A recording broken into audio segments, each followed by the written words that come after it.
काल संजय राऊत सारख्या महान पत्रकारांनी त्याच्या आकलेचे धिंदोडे काढून माझा एक व्हिडिओ व्हायरल केला। मॉप केलेला तो व्हिडिओ नालायकानं हो, तुम्ही जाऊन कुठलचा जरी व्हिडिओ काढून ते दाखवायचा प्रयत्न करताय, तुम्हाला त्याची लाज लज्जा काही वाटते का? त्यामुळं बदनामी करण्यासाठी हे इतक्या नीच पातळीवर उतरू शकतात हे राजकारणामध्ये आम्ही पहिल्यांदा पाहतो। स्वप्ना पाटकर वगैरे त्याच्याबद्दलचं काय काय वक्तव्य केलं हे जर तो व्हिडिओ पाहिला तर तुम्हाला लक्षात येईल की यांची लायकी किती, की आता त्यांना त्यांच्या भाषेमध्ये उत्तर देणं गरजेचं आहे। कुठं कशी सरकारी बंगल्यामध्ये पार्ट्या केल्यात त्याचे सुद्धा आता व्हिडिओ मला सुद्धा दाखवावे लागतील असं मला वाटतंय। आणि म्हणून ते बाकी काय असेल ते पुन्हा असेल मुंबई असेल मग सगळे प्रकार जेव्हा काढेल तर हे यांना प्रतिभूत थोडी होईल। परंतु संजय राऊत सारख्या महान पत्रकारांनी त्याच्या आकलेचे धिंदोडे काढून माझा एक व्हिडिओ व्हायरल केला। मॉप केलेला तो व्हिडिओ माझ्या बेडरूमचा व्हिडिओ, तर तुम्ही जर काळजीपूर्वक पाहा तर तो मॉप केलेला व्हिडिओ आहे। आणि त्यामुळं बदनामी करण्यासाठी हे इतक्या नीच पातळीवर उतरू शकतात हे राजकारणामध्ये आम्ही पहिल्यांदा पाहतो। अनेक वेळेला राजकीय पुढाऱ्यावर भ्रष्टाचाराचे आरोप केले जातात, इतर आरोप केले जातात, परंतु अशा प्रकारचे आरोप करणारा फक्त महाभाग हे असेच असू शकतात। म्हणून राजकीय नीतिमत्ता नसलेल्या लोकांना कुठेतरी धडा शिकवला पाहिजे। यांचं असलेलं चारित्र्य आपल्याला सर्वांना माहिती आहे।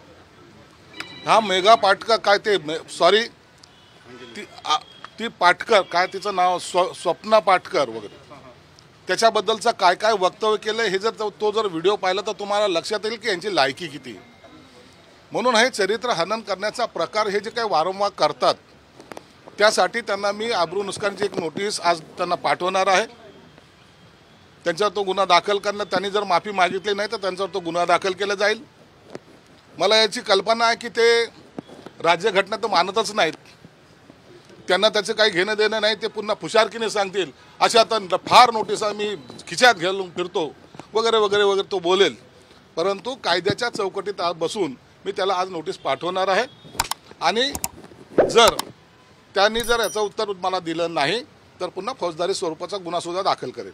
सिव्हिलची पण नोटीस देणार आहेत का? काही त्याची रकमेच्या संदर्भात काही रकमेच्या संदर्भात पण देणार आहे आणि फौजदारी स्वरूपाचा गुन्हा सुद्धा त्याच्यावर दाखल करणार आहे। अंबादास दानवे म्हणतात ज्याला मानी नाही त्याला हानी कशी? हा, त्यांना मान नाहीच आहे ना, त्यांची लायकीच ती आहे।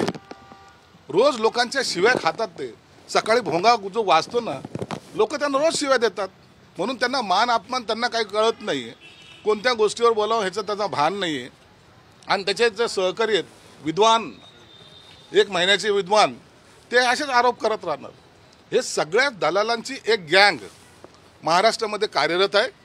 यांचे सर्व पुरावे माझ्याकडे आहेत, परंतु त्या खालच्या राजकारणाला मला जायचं नाही। परंतु आता मला असं वाटायला लागलं की आता त्यांना त्यांच्या भाषेमध्ये उत्तर देणं गरजेचं आहे। कुठं कशी सरकारी बंगल्यामध्ये पार्ट्या केल्यात त्याचे सुद्धा आता व्हिडिओ मला सुद्धा दाखवावे लागतील असं मला वाटतंय। आणि म्हणून ते बाकी काय असेल ते पुन्हा असेल मुंबई असेल मग सगळे प्रकार जेव्हा काढेल तर हे यांना प्रतिभूत थोडी होईल।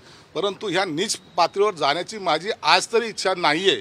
जर त्यांनी माझ्या विरोधात आणखीन गरळ ओकण्याचा प्रयत्न केला तर मला निश्चित त्या भाषेमध्ये त्यांना उत्तर द्यावं लागेल। असं म्हणाले की तुम्ही कुठल्या पातळीवर गेलेले आहात हे तुमच्या राजकारणात तुमच्या तत्वात बसतं का?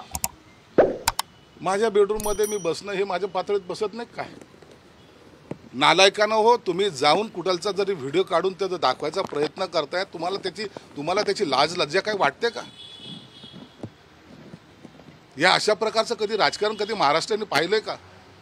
सुसंस्कृत असलेले तुम्ही ही अशी नीच पातळी गाठता, याच्यामुळे तुम्हाला वाटतं आमची जास्त बदनामी होते।